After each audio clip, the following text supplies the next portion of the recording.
Bismillahirrahmanirrahim. Assalamualaikum warahmatullahi wabarakatuh.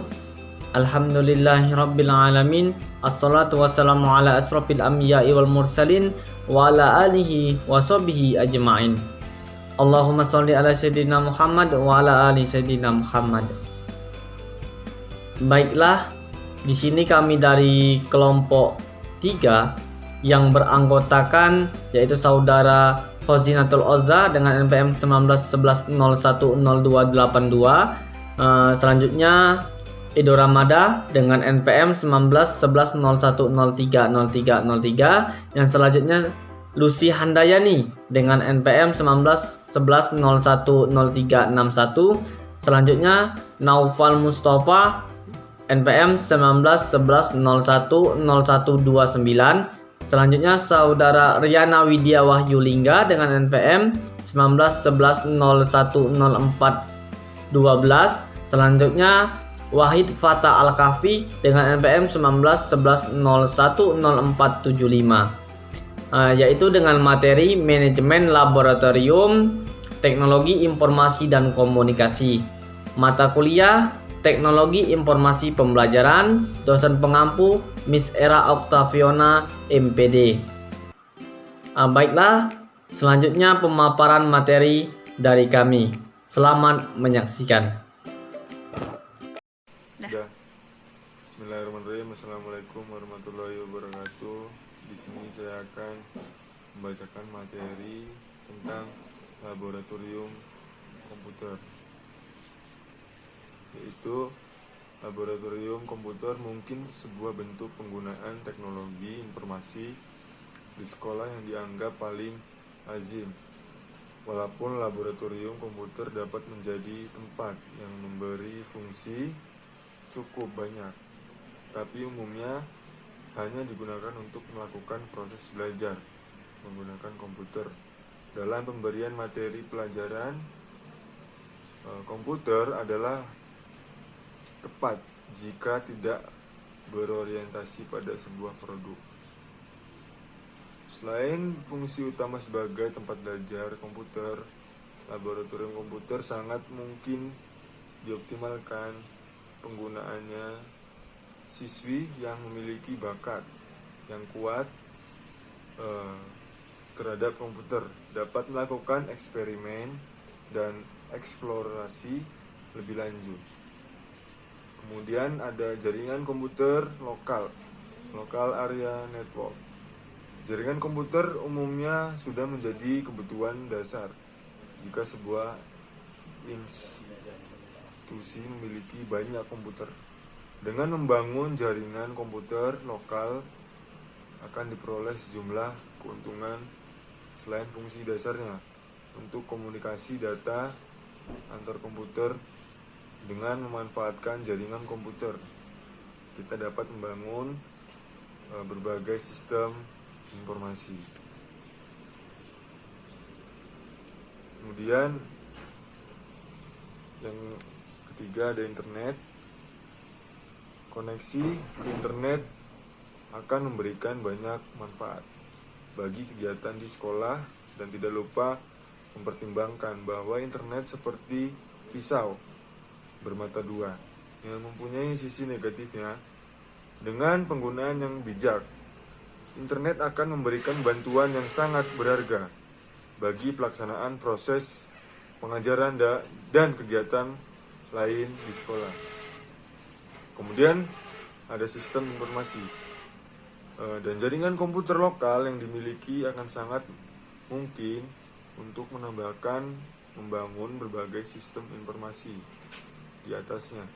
Untuk lingkungan sekolah biasanya akan berkaitan dengan sistem informasi data siswa, sistem informasi mata pelajaran, perpustakaan, lokal misek, forum diskusi, dan berbagai kemungkinan lainnya. Mungkin itu saja yang bisa saya sampaikan.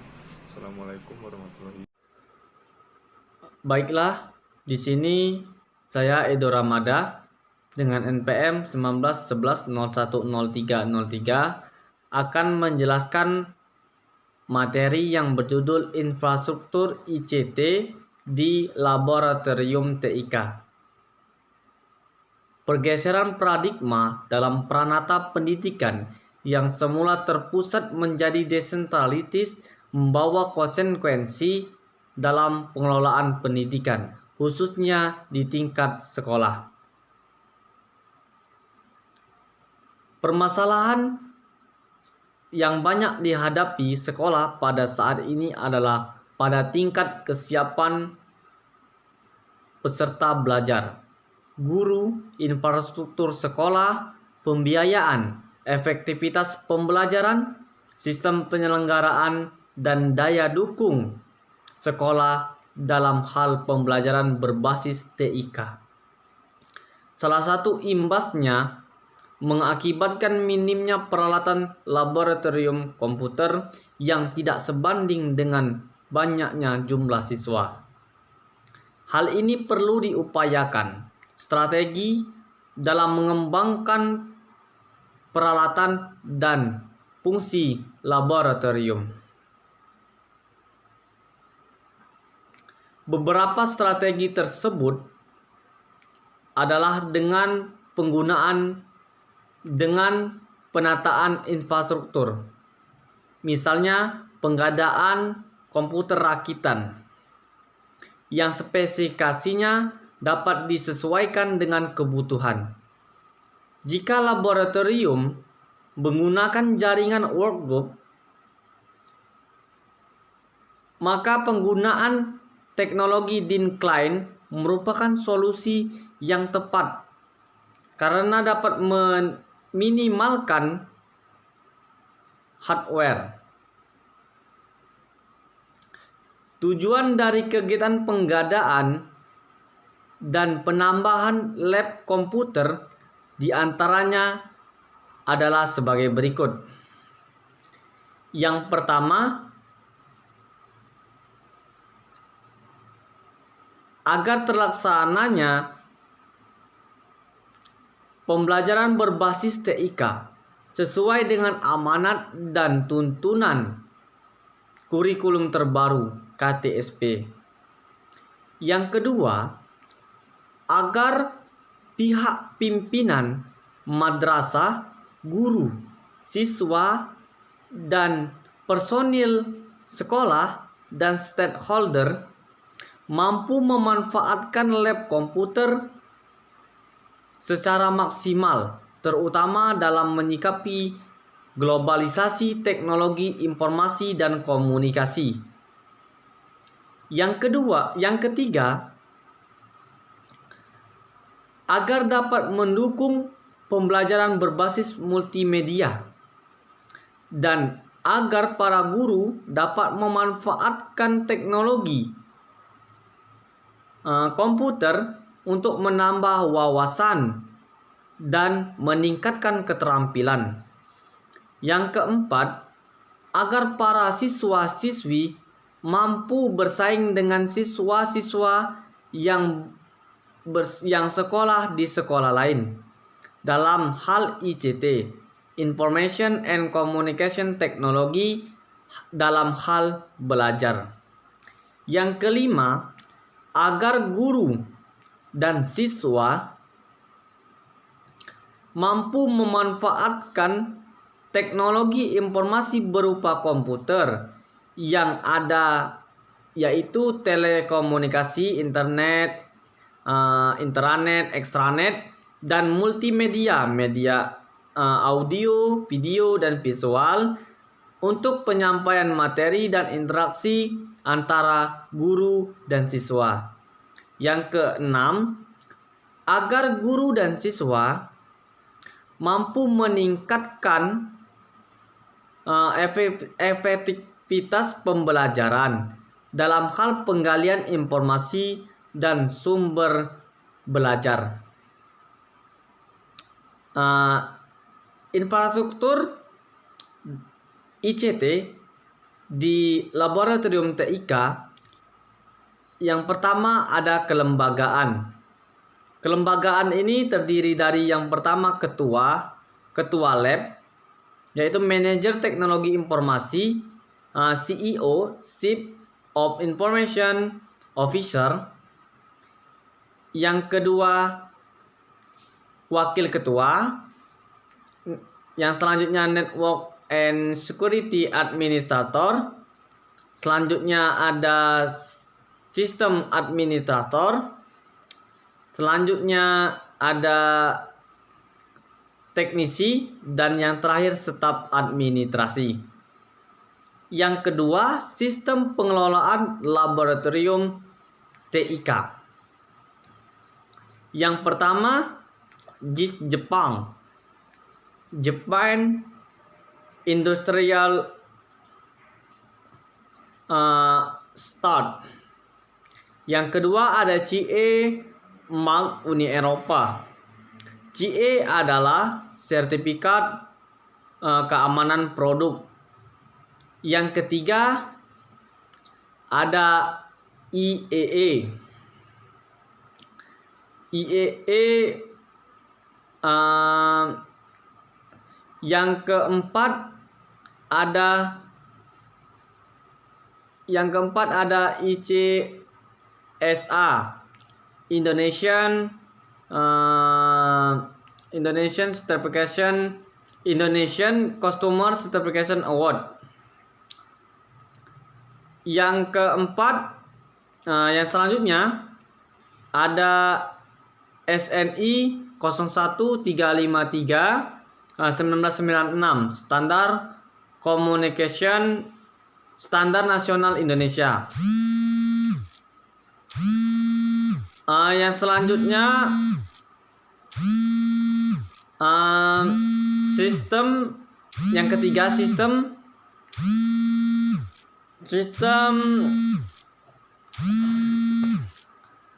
yang selanjutnya adalah standar sistem mutu. Ada 4. Yang pertama SMM ISO 9000-2000, yaitu sistem manajemen kualitas atau mutu. Yang kedua ada SML ISO 14001, sistem manajemen kesehatan lingkungan. Yang ketiga ada OHSAS 18001, yaitu sertifikasi manajemen kesehatan dan keselamatan kerja. Dan yang terakhir ada QS 9000, adalah Quality System Requirement 9000. Terima kasih. Cukup sekian dari saya. Assalamualaikum warahmatullahi wabarakatuh. Nama saya Lucy Handayani, NPM 1911010361 dari kelas K Prodi PAI semester 4. Di sini saya akan sedikit menjelaskan tentang infrastruktur ICT di laboratorium T. Penggeseran paradigma dalam peranata pendidikan yang semua terpusat menjadi desentralis membawa konsekuensi dalam pengelolaan pendidikan. Khususnya di tingkat-tingkat sekolah, kebijakan tersebut dapat dimaknai sebagai pemberian otonomi yang seluas-luasnya kepada sekolah dalam mengelola sekolah, termasuk di dalamnya berinovasi dalam mengembangkan kurikulum dan model-model pembelajaran. Beberapa strategi tersebut dapat penataan infrastruktur, misalnya pengadaan komputer rakitan yang spesifikasinya dapat disesuaikan dengan kebutuhan.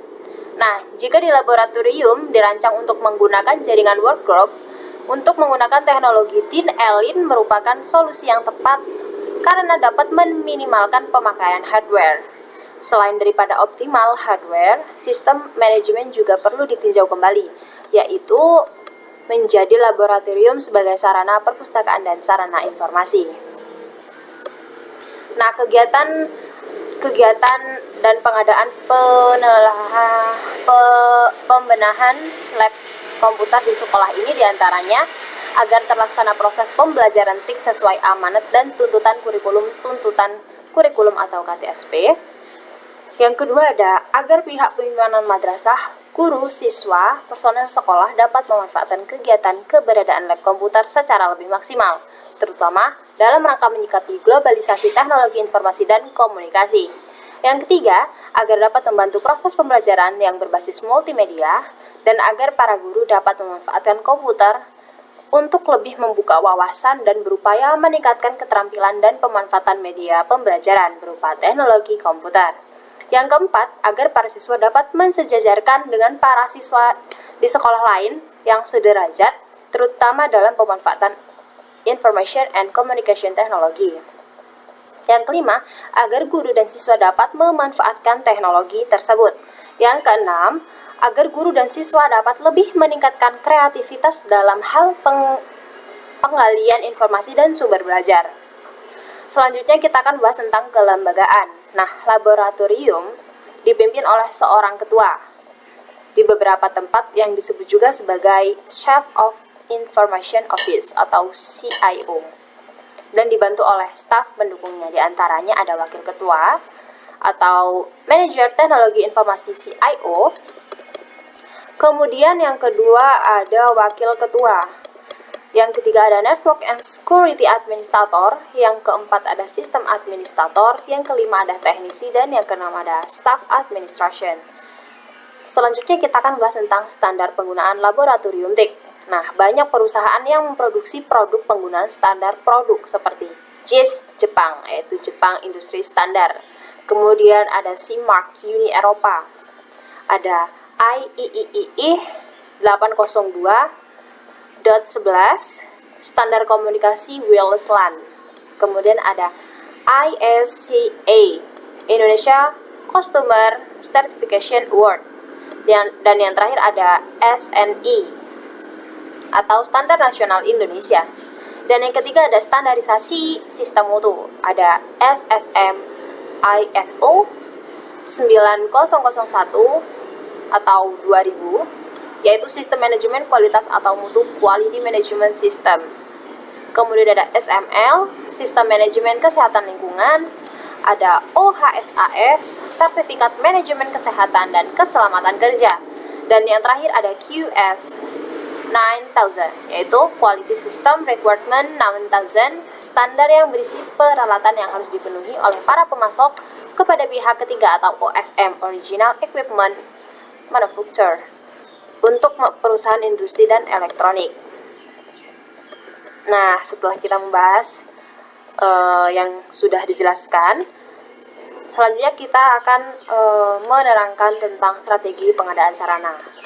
Nah, perkembangan di berbagai bidang, khususnya di dalam bidang TIC yang semakin meningkat pesat dan maju, untuk itu dibutuhkan sumber daya manusia atau SDM yang mampu untuk menghadapi perkembangan zaman di era teknologi yang semakin maju ini. Tahapan-tahapan diantaranya ada tahap pembangunan, identifikasi kebutuhan, persiapan sarana dan prasarana. Di antaranya ada listrik, gedung, grounding, meja dan kursi, tata letak, pemilihan spesifikasi. Yang kedua ada tahap pengadaan peralatan laboratorium. Yang pertama ada beli tunai, beli kredit, sewa beli, saham, dan background. Nah, di background ini ada prinsip-prinsip pemberian background. Yang pertama ada responsif. Nah, maksud dari responsif ini adalah apabila dari lembaga atau sebuah pondok pesantren tersebut tidak mengajukan proposal seperti itu, maka dari pemerintah pun tidak akan memberikan secara langsung.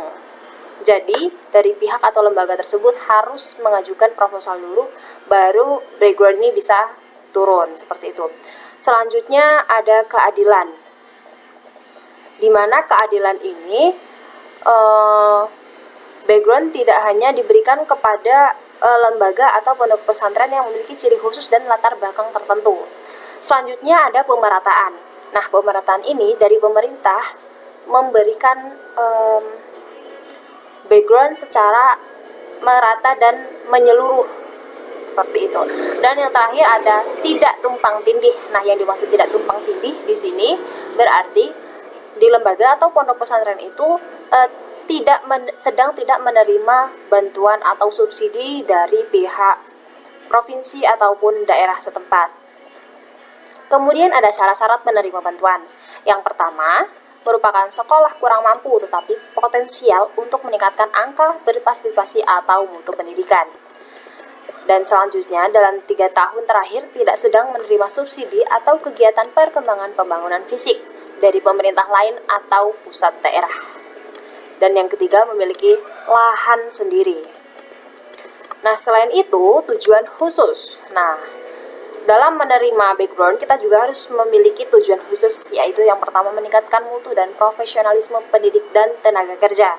Yang kedua, mendata PTK yang berada di wilayah provinsi, kemudian membantu dan memberdayakan Prokja PTK provinsi, kemudian meningkatkan kerjasama dengan lembaga yang terkait, meningkatkan pemberdayaan forum-forum di daerah, dan melaksanakan seleksi bagi PTK berprestasi dan berdedikasi.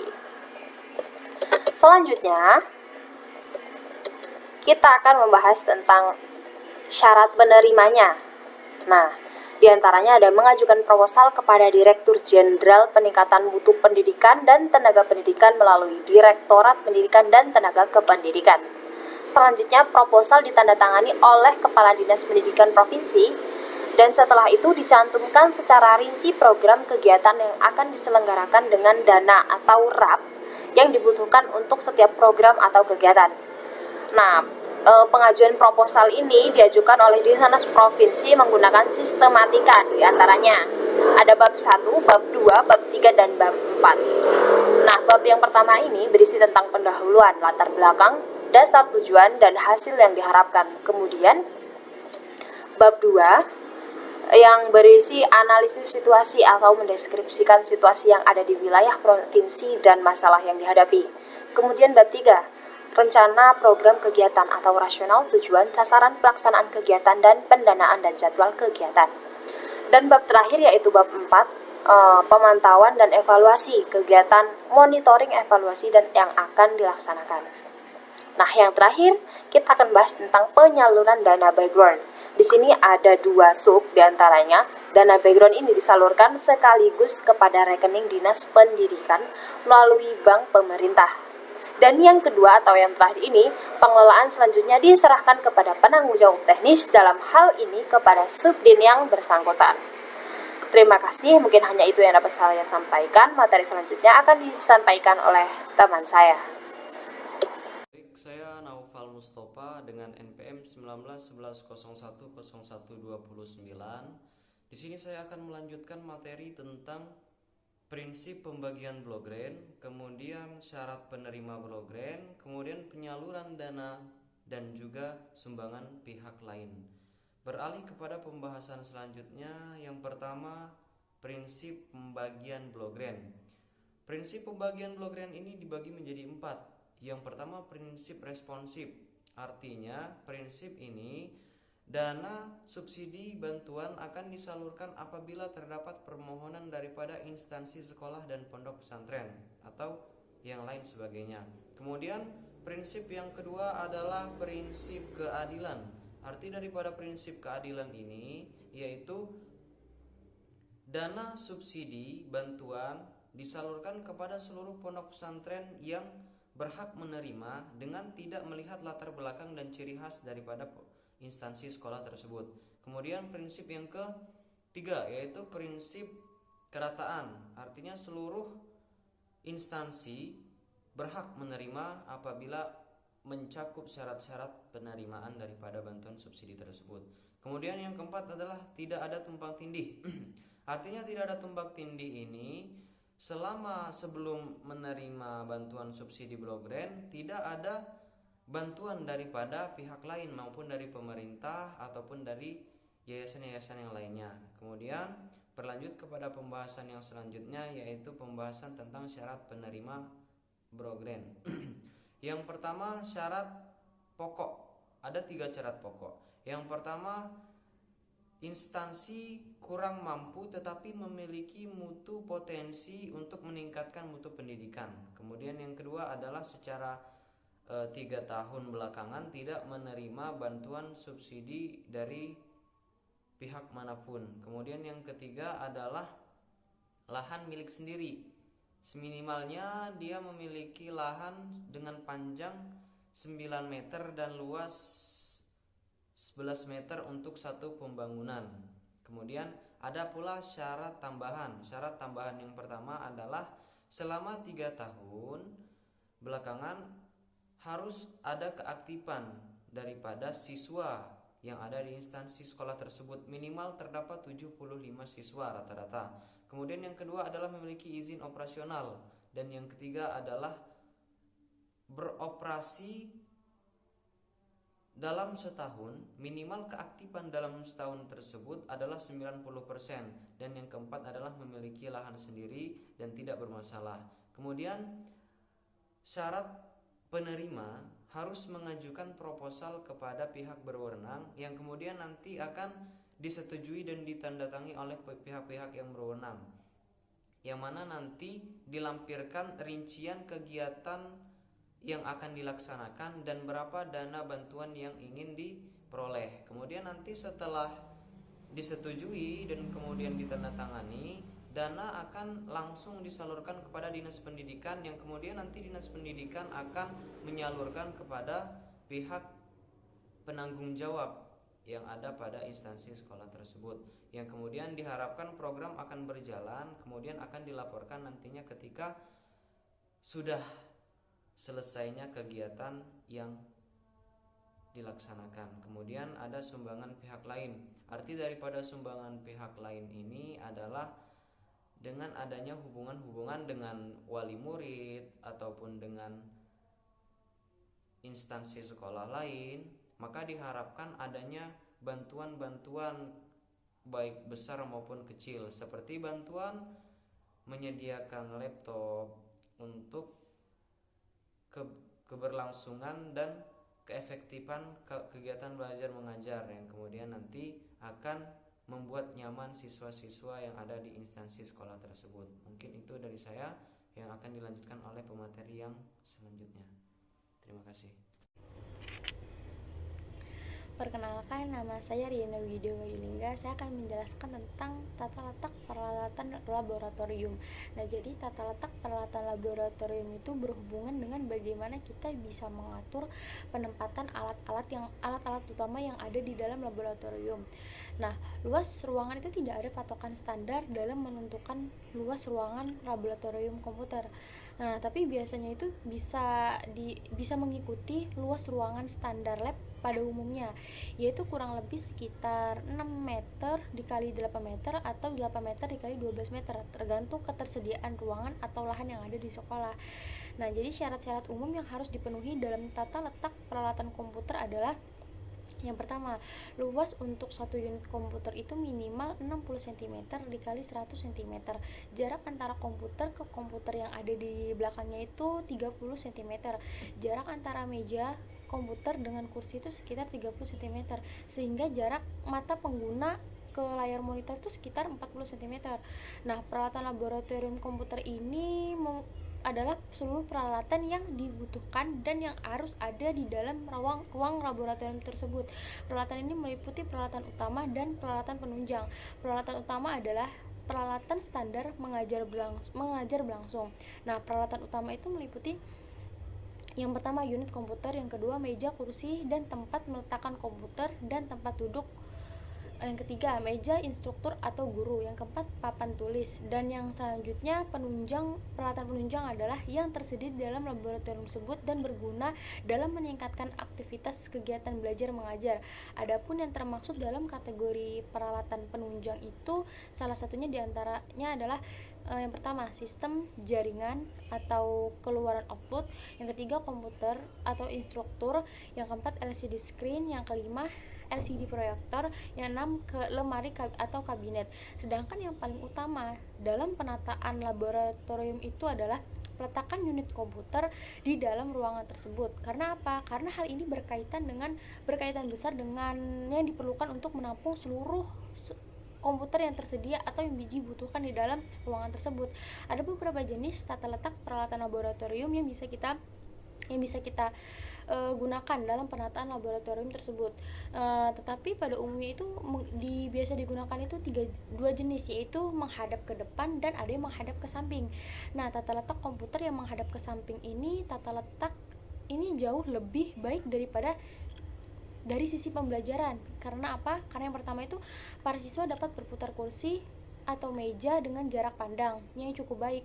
Yang kedua, guru dapat memantau kegiatan semua siswa selama belajar. Yang ketiga, jalan bagi guru untuk bekerja secara individual dengan siswa itu sangat bagus. Yang keempat, pemasangan kabel itu sangat mudah dan bisa dimodifikasi. Yang kelima, para siswa tidak berhubungan dengan kabel atau yang ada di belakang dan dapat mengurangi risiko kecelakaan.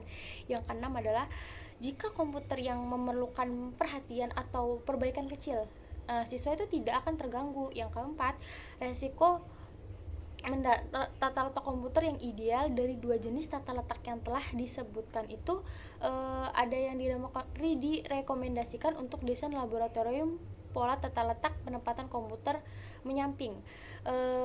Pengembangan dari tata letak komputer yang menghadap ke samping ini dengan beberapa tambahan atau kelengkapan alat penunjang yang ketersediaannya itu di dalam lab. Penataan model ini akan membantu dalam pelaksanaan kegiatan belajar mengajar yang lebih efektif, karena itu tuh memiliki beberapa keuntungan. Antara lain, yang pertama, resiko kecelakaan dapat dihindari. Yang kedua, resiko alat itu tersenggol dapat dihindari juga. Yang ketiga, mudah dalam perawatan. Yang keempat, kelelahan akibat suhu yang terlalu panas dalam ruangan berkurang karena area sistem sirkulasi yang memadai. Yang kelima, guru dapat membantu kegiatan siswa dengan baik. Karena apa? Karena ada lorong di antara komputer dengan mahasiswa. Cukup sekian dari saya, terima kasih. Assalamualaikum warahmatullahi wabarakatuh. Nama saya Wad Fatah Al-Kafi, NPM 1911010475. Saya di sini akan menjelaskan materi yang berjudul aplikasi keamanan kecilin server di laboratorium TIK. Di dalam sebuah laboratorium komputer, di mana terpasang perangkat jaringan untuk mengoneksikan seluruh komputer yang ada di laboratorium maupun komputer-komputer yang berada di gedung yang berbeda, maka diperlukan perlakuan berbeda dengan lab yang dengan komputer-komputer bekerja sendiri. Pengamanan motorik, backup data senantiasa harus dilakukan untuk menjaga kestabilan dan otoritas yang berada di jaringan. Keamanan jaringan komputer sebagai bagian dari sebuah sistem sangat penting untuk menjaga validitas dan integritas data serta menjamin ketersediaan layanan bagi pengguna, siswa, guru, dan administrasi. Sistem harus dilindungi dari segala macam serangan dan usaha-usaha penyusupan atau memindahkan oleh pihak-pihak yang tidak berhak. Keamanan jaringan secara umum adalah komputer yang terhubung ke internet mempunyai ancaman keamanan lebih besar daripada komputer yang tidak terhubung kemana-mana. Dengan pengendalian yang teliti, risiko dapat dikurangi. Namun, network monitoring security biasanya bertentangan dengan internet access, di mana bila internet access semakin mudah, maka internet security semakin rawan. Dan bila internet security semakin baik, internet access semakin tidak nyaman. Suatu internet didesain sebagai komunikasi data ikhwai dengan tujuan meningkatkan akses ke sistem komputer. Sementara security design untuk mengontrol akses penyediaan network security adalah sebagai aksi penyimbang antara open access dengan security. Sekian dari saya. Wassalamualaikum warahmatullahi wabarakatuh. Mungkin cukup sekian penyampaian materi dari kami. Apabila banyak terdapat kesalahan dan kekurangan, mohon maaf, kepada Allah kami mohon ampun. Semoga video yang kami buat ini bermanfaat bagi kita semua. Amin ya robbal alamin. Wabillahi taufiq wal hidayah. Wassalamualaikum warahmatullahi wabarakatuh.